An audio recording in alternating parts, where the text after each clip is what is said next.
le Seigneur. Je voudrais bénir le nom du Seigneur pour ce moment. Et pendant ces 5 minutes, nous allons partager ce que j'appelle les vérités véridiques.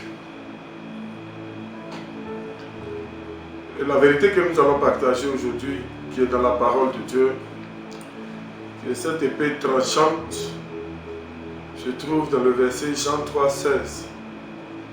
Jean 3, verset 14 à 16. Et j'ai lu la parole de Dieu. Et comme Moïse éleva le serpent dans le désert, il faut de même que le Fils de l'homme soit élevé, afin que quiconque croit en lui ait la vie éternelle. Car Dieu a tant aimé le monde qu'il a donné son Fils unique, afin que quiconque croit en lui ne périsse point, mais qu'il ait la vie éternelle.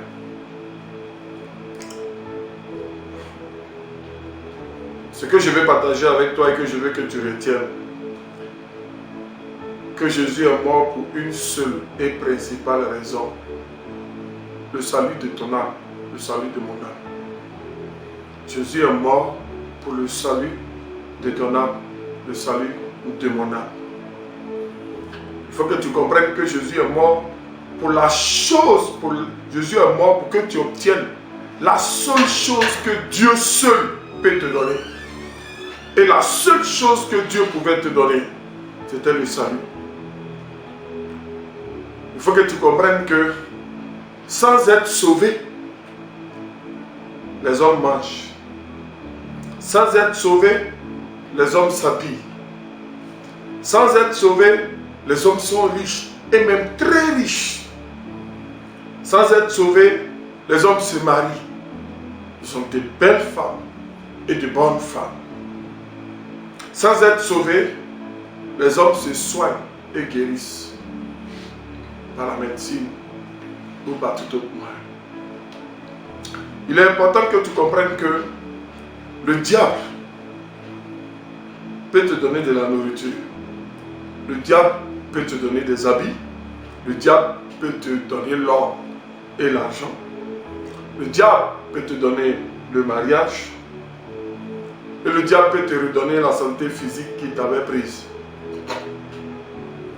S'il y a une chose que le diable ne peut pas te donner, que nul autre ne peut te donner, c'est le salut. Et le salut de ton âme, c'est en Jésus-Christ de Nazareth seul que tu le trouves. Je vais encore te dire, tout est permis, mais tout n'est pas utile. Tout ce qui va contre ton salut, ou ce qui peut remettre en cause ton salut, ne vaut pas la peine d'être désiré ni convoité. Ton âme, c'est pour elle que Dieu a donné son Fils. C'est pour ton âme que Jésus a accepté d'abandonner sa place, de se faire homme. C'est pour ton âme qu'il a accepté d'être frappé, flagellé, crucifié. C'est pour ton âme, sauver ton âme, qu'il a porté toutes les malédictions et toutes les malédictions qui étaient issues de ta séparation avec Dieu. Il a tout accepté de porter pour une seule raison, le salut de ton âme. N'oublie pas, ton âme compte plus que toute autre chose. Ton âme au commencement, ton âme au milieu et ton âme à la fin. Toutes les autres choses, la Bible dit cherchez premièrement le royaume des cieux et toutes les autres choses vous seront données.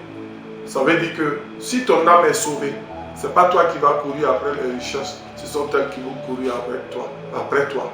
Tout ce que tu cherches vont te localiser et venir vers toi. Donc veille à ce que ton âme reste sauvée. Pour être sauvé, tu as cru en Jésus, ou il faut croire en Jésus. Et là, c'est seulement ce qu'il t'a demandé. Tu n'as rien à payer d'autre, rien qu'à croire. Mais pour rester sauvé, tu te dois de contribuer. Tu te dois de t'engager. Ça demande des décisions, ça demande une attitude, ça engage ta responsabilité. Garde ton âme plus que tout. Parce que c'est pour elle, c'est elle qui va être jugée. C'est elle qui va mourir si tu refuses le salut. Que Dieu te bénisse. Et que sa grâce ne te fasse point défaut. Au milieu de toutes les turbulences, tout le monde veut être élevé, tout le monde veut grandir. Mais que ton âme ne soit jamais mise en jeu dans ton projet ou ton programme d'élévation sociale, le programme d'élévation économique, tout ton programme d'élévation ne doit pas mettre en cause ton âme. Que Dieu te garde. À bientôt et que sa faveur ne te fasse point défaut. Que le Saint-Esprit que tu as reçu, tu rappelles ces paroles chaque instant. Au nom de Jésus-Christ de Nazareth. Parce que cela est sa responsabilité. Et toi qui n'as pas encore reçu Jésus-Christ, accepte-le. Reçois-le. N'évalue pas la richesse, ou bien la joie, ou bien la grandeur, ou bien le bénéfice d'être chrétien en termes de matériel. Le bénéfice, c'est le salut de notre âme. Que Dieu te garde. Si tu ne l'as pas encore reçu, reçois-le comme ton Seigneur personnel et ton Sauveur personnel, afin que ton âme soit sauvée. Les signes de ces derniers temps nous montrent qu'il est déjà à la porte. Il t'étend la main. Reçois-le, accepte-le. Si toi tu l'as déjà reçu, examine ta vie, rééquilibre-la, remets-la en place. Tout ce qui n'est pas en accord, tout ce qui s'oppose à ton salut, ôte-le de ton chemin et garde ton âme sauvée. Que Dieu te garde. C'est au nom de Jésus que j'ai parlé. À bientôt pour un autre passage, pour une autre parole de vérité.